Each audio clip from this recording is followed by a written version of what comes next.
Candace Owens is coming under a concerted attack for expressing skepticism about the penchant the gender ideologues have for historical revisionism, like the new claim that there was this one tribe somewhere, out of millions, that had a two-spirit designation. Rather than that being about spirit animals, LGBT activists insist that it must have been about transgenderism. I'm wondering, there are dozens of words for two-spirited people, people that would now be considered LGBTQ or trans people in the native languages. So I'd like to know how, as these people have existed for thousands of years before you were alive or anyone else in this room was alive, and before anyone even colonized America, if trans people were around then, I'm just wondering why you think it is that trans people are only here now because the media is telling people these things. Well, do you think it's weird that I graduated with 0 trans people? What do you think has contributed to the explosion of transgender people from the time that I was in high school? I'll ask you a question back. If this was just a natural thing, and I don't know what you're talking about with two-spirit people, is this like a Native American tribe, like high, smoking, and talking about your spirit?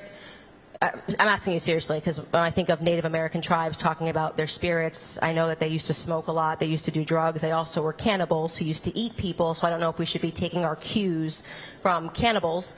But I think can you that's explain kind to me of what ridiculous. two-spirit is in the history?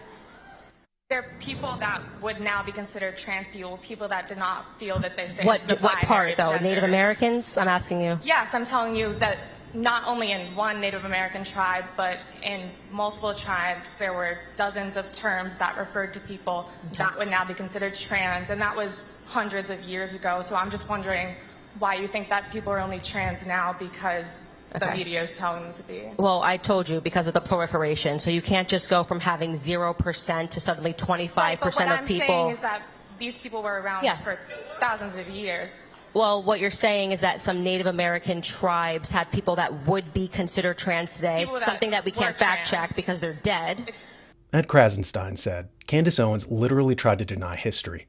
She tries to claim that we can't know if there were transgender Native Americans because these people are dead. Whereupon Naomi Wolf chimed in to say, this is correct. Many cultures, including in Southeast Asia, had traditional social roles that involved indeterminate or traversed gender. Traversing gender roles socially is not a recent invention. She then made a second tweet adding, for example, Fanny and Stella, 2 famous performers who were young men who dressed as women in Victorian England, 1869. Traversing gender roles is not a recent invention. What she fails to grasp is that she's showing a photo from the biggest city on planet Earth. It was the most crowded metropolis of its time, with the attendant neuroses associated with dense concentrations of population. Sigmund Freud noticed that rates of homosexuality were vastly higher in urban areas than for rural areas. He noted that Jews had more than twice the rates of homosexuality than rural populations and chalked it up to the neurosis and alienation of living in an urban area.